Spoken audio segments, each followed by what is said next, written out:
ജമ്മു കാശ്മീരിലെ തുടർച്ചയായുള്ള ഭീകരാക്രമണത്തിൽ ആഭ്യന്തര മന്ത്രാലയം സ്ഥിതി വിലയിരുത്തുന്നു എന്ന റിപ്പോർട്ട് വരുന്നു. നിയന്ത്രണ രേഖയോട് ചേർന്ന മേഖലകളിൽ സൈനിക വിന്യാസം വർദ്ധിപ്പിച്ചിട്ടുണ്ട്. ജമ്മു കാശ്മീരിൽ സൈന്യത്തിന്റെ പെട്രോളിംഗ് ശക്തമാക്കിയെന്ന് രാധാകൃഷ്ണൻ ഡൽഹിയിൽ നിന്ന് റിപ്പോർട്ട് ചെയ്യുന്നു. രാധാകൃഷ്ണൻ നമുക്കൊപ്പം ചേരുകയാണ്. ഗുഡ് മോർണിംഗ് രാധാകൃഷ്ണൻ, വിശദാംശങ്ങൾ എന്തൊക്കെ?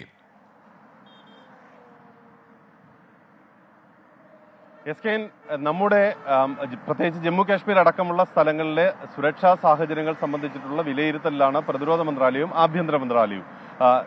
നമ്മുടെ സേനയുടെ നിയന്ത്രണം പ്രതിരോധ മന്ത്രാലയത്തിന്റെ കീഴിലാണെങ്കിലും BSF, ITBP ഒക്കെയുള്ള അർദ്ധ സൈനിക വിഭാഗത്തിന്റെ നിയന്ത്രണം ഉള്ളത്, CRPF ഒക്കെയുള്ള അർദ്ധ സൈനിക വിഭാഗത്തിന്റെ നിയന്ത്രണം ഉള്ളത് ആഭ്യന്തര മന്ത്രാലയത്തിന്റെ കീഴിലാണ്. അതുകൊണ്ട് ഈ കാര്യത്തിൽ ഏതെങ്കിലും ഒരു മാറ്റം വരുത്തുന്നതാണ് ഉചിതം എന്ന ഒരു തീരുമാനം കേന്ദ്ര സർക്കാരിനുണ്ട്. കാരണം ഈ CRPF ഏറ്റവും മികച്ച രീതിയിലാണ് ജമ്മു കാശ്മീരിൽ അവരുടെ പരിപാലനം ഉറപ്പുവരുത്തുന്നത്. നമുക്കറിയാം, പുൽവാമയിലടക്കം ജീവൻ വെടിഞ്ഞ സൈനികരുടെ ധീരമായിട്ടുള്ള ഓർമ്മകൾ നമുക്ക് മുന്നിൽ ഇപ്പോഴുമുണ്ട്.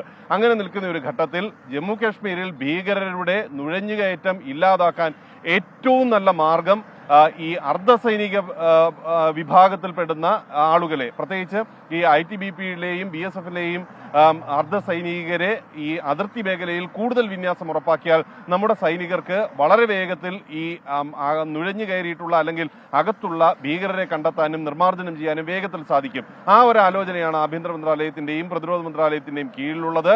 അർദ്ധസൈനിക വിഭാഗത്തിന്റെ വിന്യാസം അതിർത്തി മേഖലകളിൽ കൂടുതൽ ശക്തമാക്കുക, ശ്രീനഗർ ഉൾപ്പെടെയുള്ള നഗരങ്ങളിൽ കൂടുതൽ ശക്തമാക്കുക എന്നൊരു തീരുമാനമാണ് ഇപ്പോൾ ഇതിന് അടിസ്ഥാനമായിട്ടുള്ളത്. ഇതടക്കമുള്ള കാര്യങ്ങളെക്കുറിച്ച് ചർച്ച ചെയ്യുകയാകും അജണ്ടയിലെ ആദ്യത്തെ പ്രധാനപ്പെട്ട കാര്യം. ഒപ്പം ഈ CRPF ജവാന്മാരുടെ അടക്കമുള്ള അവരുടെ മാനസിക സംഘർഷത്തെ സംബന്ധിച്ചിട്ടുള്ള വിവിധ വിഷയങ്ങളുണ്ട്. അതടക്കമുള്ള കാര്യങ്ങളെ അഡ്രസ്സ് ചെയ്തേ ഇനി സർക്കാരിന് മുന്നോട്ട് പോകാനായി സാധിക്കുകയുള്ളൂ. അതുൾപ്പെടെയുള്ള കാര്യങ്ങളെക്കുറിച്ചും ചർച്ച ചെയ്യാനാണ് ഈ ഉന്നതതല യോഗം.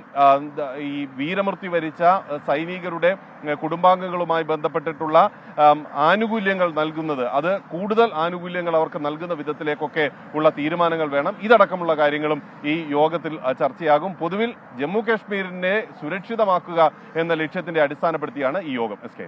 Okay, thank you. രാധാകൃഷ്ണനാണ് വിവരങ്ങൾ നൽകിയത്.